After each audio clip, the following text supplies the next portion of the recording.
Why is it that the moment life starts to feel good, something inside us starts whispering, "This won't last"?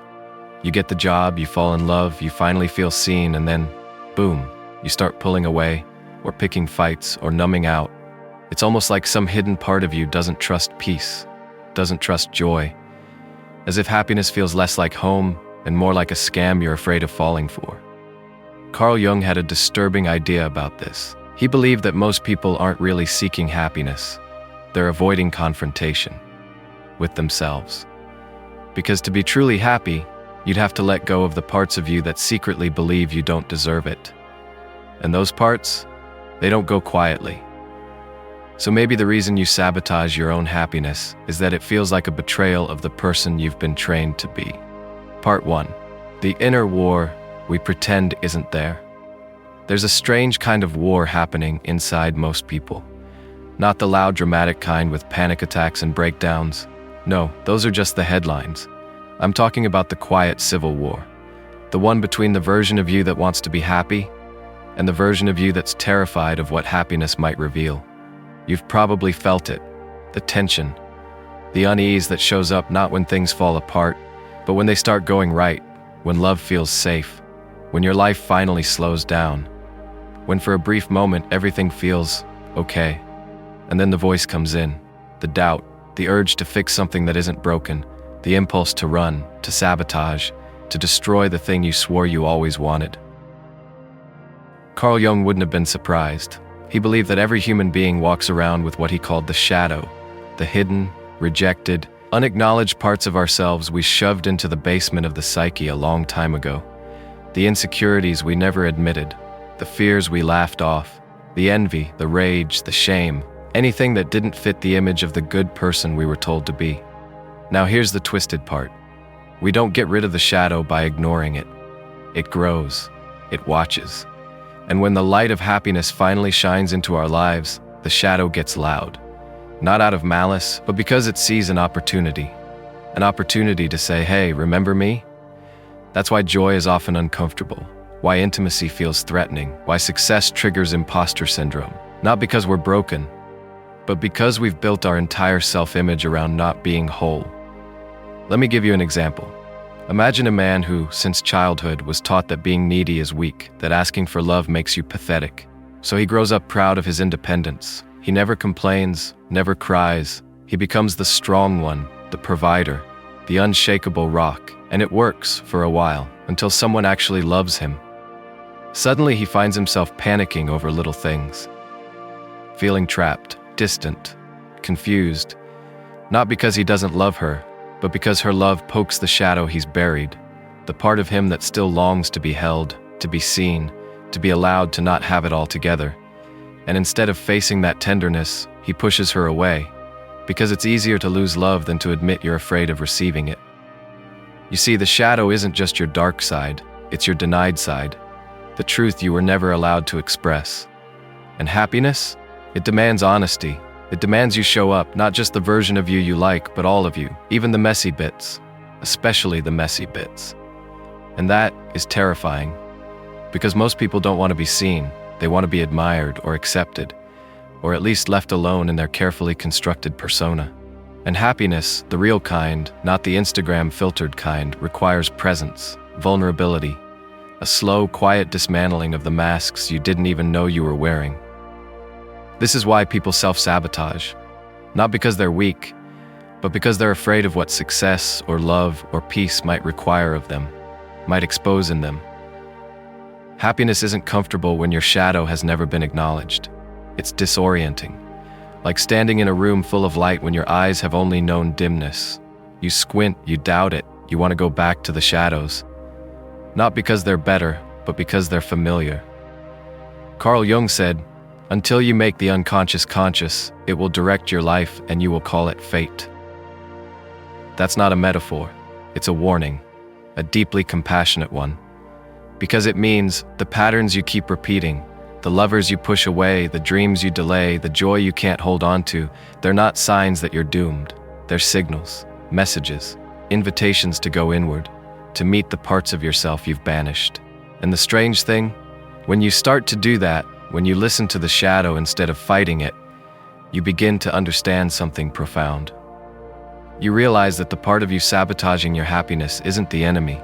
It's the wounded child, the forgotten self, the quiet voice that never got to say, "I don't know how to be happy, but I want to learn." So the next time you feel yourself pulling away from something good, ask yourself this: what part of me doesn't trust this, and why? You might not get an answer right away. That's okay. The point isn't to fix it. The point is to notice, to become aware. Because awareness is the beginning of transformation. And slowly, over time, the shadow starts to soften. Not disappear, but integrate. And in that integration, happiness stops feeling like a threat. It starts feeling like home. Part 2. The comfort of misery and the fear of joy. Let me ask you something that might sound a little absurd. What if, deep down, we actually prefer suffering? I don't mean consciously. Nobody wakes up thinking, you know what would be nice today? A good dose of existential dread and self-loathing. And yet, look around. How many people do you know who keep returning to the same unhappy relationships, the same dead-end jobs, the same emotional patterns that leave them drained and numb? How many times have you done it yourself? It's not because we enjoy pain, it's because we're familiar with it. There's a strange kind of safety in suffering. Misery might be uncomfortable, but at least you know the rules there. You know what to expect. Joy? Joy is unpredictable. It's vulnerable. It asks you to hope. And hope, for someone who's been burned enough times, starts to feel dangerous. Carl Jung might have said it like this: when the conscious mind is too afraid to change, the unconscious keeps pulling us back to what it knows, even if what it knows is quietly killing us. You've probably seen this play out 1,000 times, just with different costumes. The woman who keeps dating emotionally unavailable men, because real intimacy terrifies her more than abandonment. The man who stays in a job that crushes his soul, because freedom means facing the terrifying question, who am I really without this role? The person who finally starts to feel happy and then picks a fight, ghosts a friend, or sabotages their own progress, because joy feels foreign and failure feels like home. It's easy to blame people for this, to call them toxic or dramatic or afraid of success, but those are lazy labels. What's really happening is far more human and far more tragic. We are terrified of joy because it threatens to rewrite our identity. Think about it. If you've built your whole life around being the underdog, the sufferer, the fighter, the fixer, what happens when you no longer have a problem to solve? Who are you without the pain that gave you purpose? This is where the shadow gets clever. It doesn't scream, it whispers. It says things like, "You're just being selfish," or "Don't get too comfortable," or the classic, "You don't deserve this." And the worst part, society often agrees. We live in a culture that glorifies struggle, where burnout is a badge of honor, where productivity is the closest thing to salvation, where phrases like "no pain, no gain" are thrown around like spiritual truths. So of course we feel uneasy when joy knocks on the door. We've been taught to treat it like a scam. Even therapy, for all its good, sometimes gets hijacked by this mindset. We turn healing into another performance, another achievement, another checkbox. "I've done the inner work," we say proudly, while secretly sabotaging the actual happiness that healing was supposed to make possible. Carl Jung warned us, people will do anything, no matter how absurd, to avoid facing their own soul. And often, happiness is what finally demands that soul to step forward, to speak, to be known. And we resist it, not because we're ungrateful, but because we're afraid of what it would mean to truly receive it. Let me tell you a small story. There was a client Jung once worked with, a successful man, respected, disciplined, outwardly composed, but he was miserable. Not dramatically, just chronically. The kind of misery that seeps in like damp fog and refuses to leave. When Jung asked him what he actually wanted in life, the man became uncomfortable. He laughed nervously. He deflected. Eventually, Jung realized this man wasn't stuck because he didn't know how to be happy. He was stuck because his entire sense of identity was built around not being happy. To be joyful would mean betraying the narrative he'd clung to his whole life, the noble sufferer, the responsible one, the self-sacrificing hero. And giving that up felt like death. It's a strange thing, isn't it? That happiness can feel like a threat to the ego. We're so good at dressing misery up in meaning. We say we're just being realistic. or keeping it humble, or not getting our hopes up. But what if that's just fear wearing a respectable coat? What if we've confused misery with maturity and made suffering our spiritual currency? Jung believed true happiness could only emerge when the personality was whole, when the conscious and unconscious minds stopped fighting each other. But to do that, you have to be willing to let go of the suffering that defines you. You have to grieve the identity you built around your wounds. And grief, ironically, is what most people would rather avoid, even if it means staying stuck. So here we are, a society of people quietly terrified of their own joy, who wear exhaustion like armor, who think rest is laziness, who fear love because it might soften them, who avoid peace because it makes them feel exposed, and who sabotage happiness not because they hate themselves, but because they haven't yet made peace with what happiness demands: surrender. Not surrender to someone else, but to the truth of who you are, to the part of you that doesn't need to earn joy, that doesn't need to suffer to be worthy. And the moment you start listening to that part, the moment you stop flinching when life gets good, is the moment misery loses its grip. Not because it vanishes, but because you stop mistaking it for home.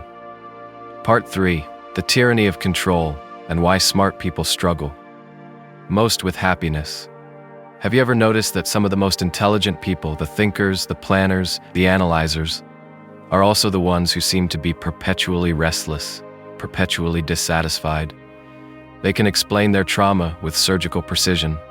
They've read all the right books, bookmarked all the right quotes, and probably could give you a brilliant lecture on how to be happy. But them, somehow happiness keeps slipping through their fingers. It's not that they don't want joy, they just want it on their terms. Predictable, safe, contained, preferably scheduled between 6 p.m. and 8 p.m. with a backup plan in case it rains. But here's the problem. Happiness is not a spreadsheet. It's not a strategy. It's not something you can control into existence. And the more you try to dominate it, manage it, monitor it, overthink it, the more it withers. Like a butterfly you try to pin down. The beauty vanishes the moment you try to own it. Carl Jung understood this deeply. He wrote about how the modern person becomes over-identified with the intellect, with what he called the ego consciousness.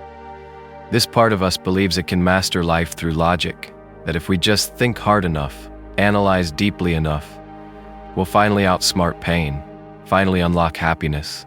But what actually happens is paralysis, emotional disconnection, a deep, quiet terror of anything we can't predict. In Jung's world, that's the shadow of intellect, the hidden arrogance of trying to reduce the human soul to an equation. And when life doesn't obey your calculations, you feel betrayed, angry, lost, as if the universe owes you clarity and you've been cheated. I once heard someone say, "I'd rather be miserable with control than happy in chaos." And there it is, the confession no one wants to make out loud. We fear joy not because it's bad, but because it's wild, unruly, alive. And our rational minds hate anything that can't be pinned down. This is why so many high-functioning people feel chronically underwhelmed by life. They've built castles of reason so tall, they've forgotten how to touch the ground.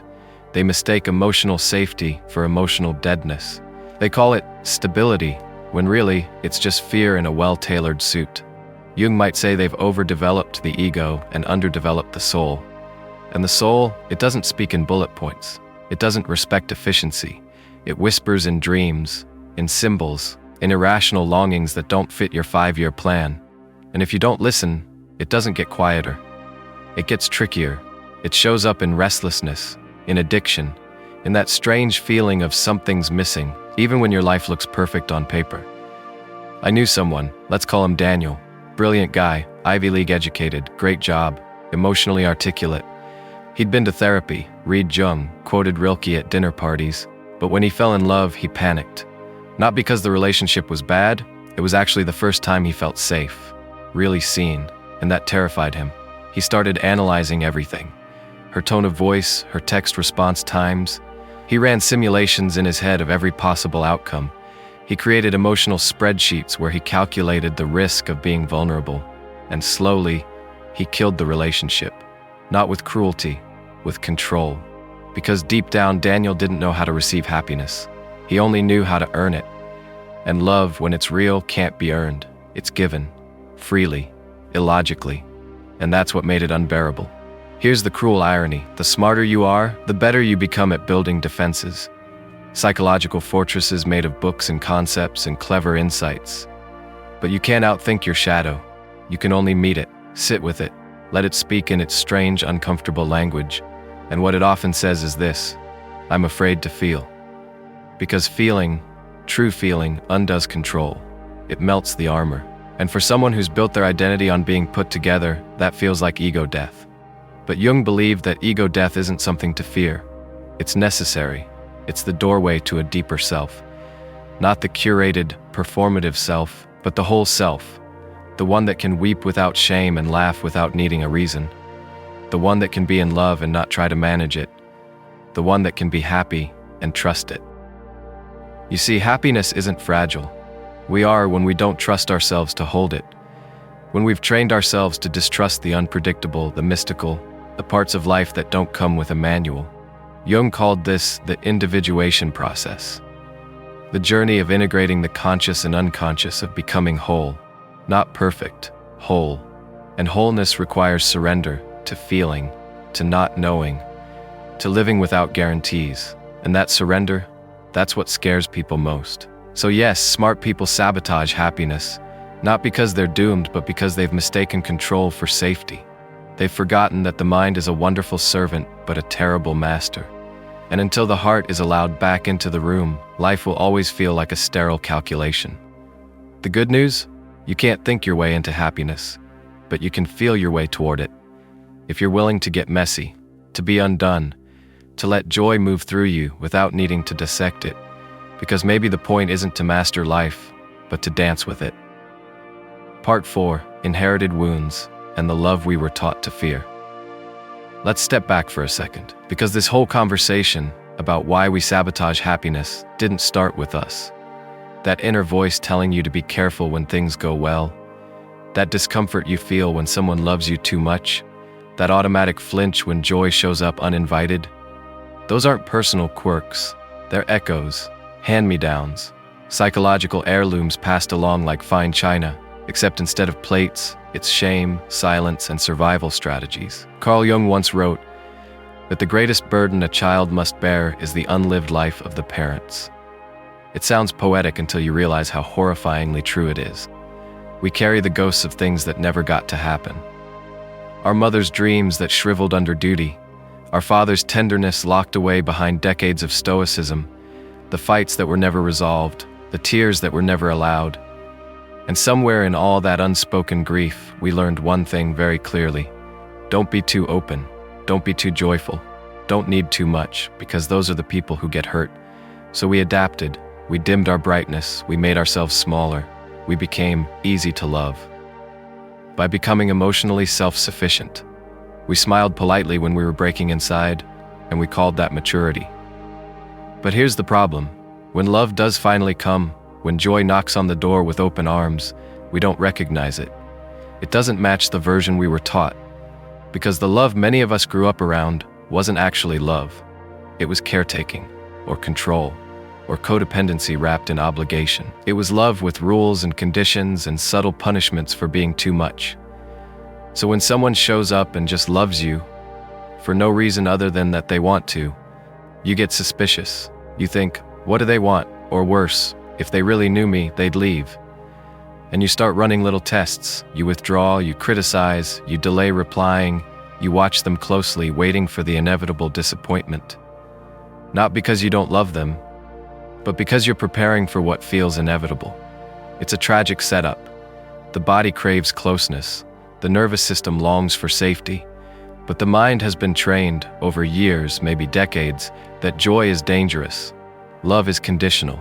Safety is an illusion. And that training doesn't disappear just because you know better. This is where Jung would say the shadow has been inherited. And what does that inherited shadow look like? It looks like the man who can't say I love you without choking on it. The woman who overfunctions in every relationship because being needed feels safer than being loved. The person who leaves first, every time, so they never have to find out what real intimacy might cost. We grow up thinking these patterns are just who we are, but they're not. their responses to love that wasn't safe. Their stories passed down from emotionally cautious parents, from ancestors who survived through suppression, from cultures that confuse obedience with worthiness. And here's the cruel irony. Even as we rebel against these stories, we still act them out. We swear we'll never be like our emotionally distant father, and then we shut down every time someone gets close. We say we're nothing like our anxious mother, and then we cling in panic when someone pulls away. We think we're making new choices, but often we're just updating the costume. The script remains the same. Jung called this the family unconscious, the idea that certain emotional patterns live not just in your memories, but in your bones. And to heal them, you don't just need therapy, you need awareness. You need the courage to sit with the discomfort of new patterns, patterns like joy, like peace, like real love, and not run. That's the hard part, not the trauma, not even the healing. The hard part is letting go of the loyalty we have to pain, the part of us that says, "But this is how I survived. This is how I knew I was loved." There's grief in letting that go, real grief. Because if you start living differently, you also start confronting the lives your parents or their parents never got to live. And that hurts. It hurts to become free in ways they weren't. It feels disloyal, even cruel. But healing isn't betrayal, it's completion. It's carrying forward the love they couldn't express and turning it into something new. You're not responsible for the wounds you inherited, but you are responsible for whether you keep passing them on. So when you sabotage your own happiness, pause, breathe, ask, whose voice is that? The one saying you don't deserve it? The one saying it's too good to be true? The one whispering that joy will always end in loss? Sometimes that voice isn't even yours. Jung believed that until we make the unconscious conscious, it will rule our lives and we will call it fate. And so many of us are still calling pain our fate. Not because we want to, but because we never realized we had a choice. But now you do. Now you see it, and seeing is the first crack in the spell. Because maybe happiness isn't a reward.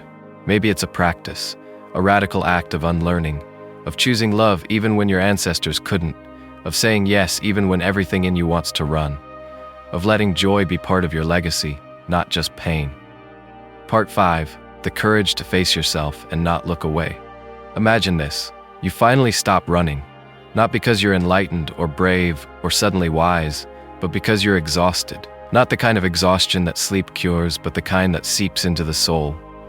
You've tried controlling love, outperforming pain, outsmarting joy, and none of it worked. So in a quiet moment, maybe in the middle of a conversation, or brushing your teeth, or staring at the ceiling at 3 a.m., you hear a question you've avoided your whole life.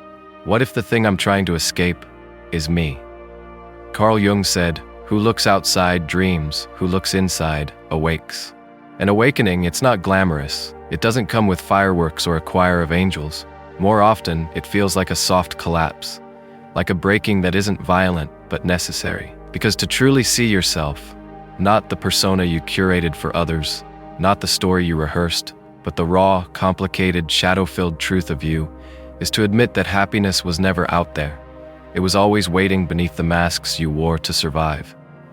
But facing yourself, that takes more courage than facing any enemy, because it means letting go of blame, of excuses, of the fantasy that if the world were just a little different, you'd finally feel whole. It means looking at the part of you that sabotaged love, not as a villain, but as a child who learned that closeness meant pain. It means seeing the one who pushed people away as someone who didn't know if they were worthy of staying. It means acknowledging that your most destructive behaviors weren't evil, they were clever, adaptive, protective, and now, they're outdated. Jung believed that the self is not found in perfection, but in integration, in the weaving together of all your parts, the strong and the scared, the loving and the manipulative, the joyful and the numb. He called this the path of individuation, not becoming someone new, but becoming who you really are beneath the social performance.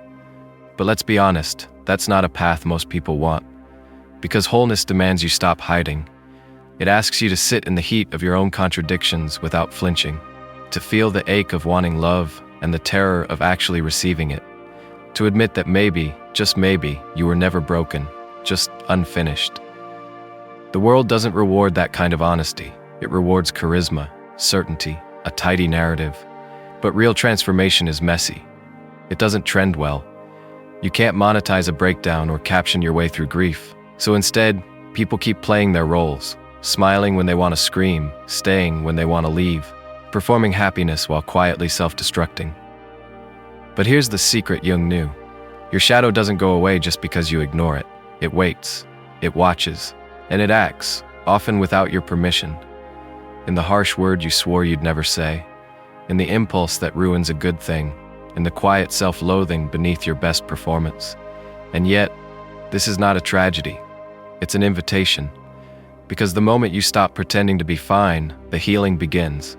The moment you say, yes, that's me too, the split inside you begins to stitch itself back together. And in that reunion between the self you show and the self you hide, something real is born. Not happiness in the Instagrammable sense, not perfection, but peace. The peace of no longer fighting yourself, of no longer outsourcing your worth, of no longer chasing validation like a thirsty ghost. You begin to understand that happiness isn't something you achieve, it's something you allow. And that allowance, it begins with truth, with sitting across from your shadow and saying, I see you, I understand why you're here, but you don't have to drive anymore.